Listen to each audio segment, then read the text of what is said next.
اخواني الفلسطينيين، بدل ما تشتموني انا وتقولون لي اني اسبب فتنه، انا ما اسبب فتنه. اطفالكم الصغار اللي امهاتهم وابائهم مخلينهم ما عندهم شيء في الحياه الا طارق المحياس، هذول اللي يسببون فتنه. اما انا فانا ناشر محبه وناشر سلام. الله يحفظني ويبارك فيني ويطرح فيني البركه، وان شاء الله غير لقب افضل اعلامي 2019 احصل على مزيد ومزيد ومزيد من الالقاب. تعرفون شو اللي زعلني؟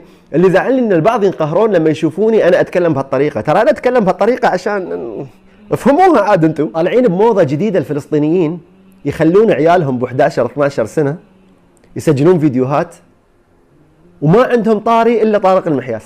فيديو طارق المحياس، الله اكبر، يسقط حكام العرب.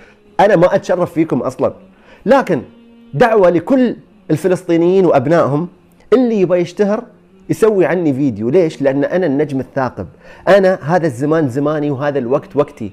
انا افضل اعلامي في 2019، ففعلا اذا ما تكلمتوا عني انا راح تتكلمون عن مين؟ بالله عليكم، بالله عليكم شيء بيردني انا عن واحد مثل بلال عبد العال، ولا مثل هذه، ولا مثل العشرات من الفلسطينيين اللي بس شغلهم عشان يشتهرون، عشان يقبضوا مصاري من اليوتيوب، لانهم المصاري بالنسبه لهم كل شيء. لو يقبض مصاري من مين بيقول له يا سيدي ما عنده مشكله.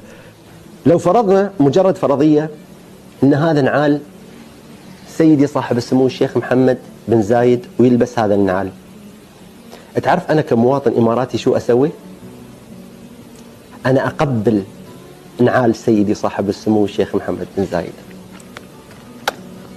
الله يحفظه وديمه تاج على راسي.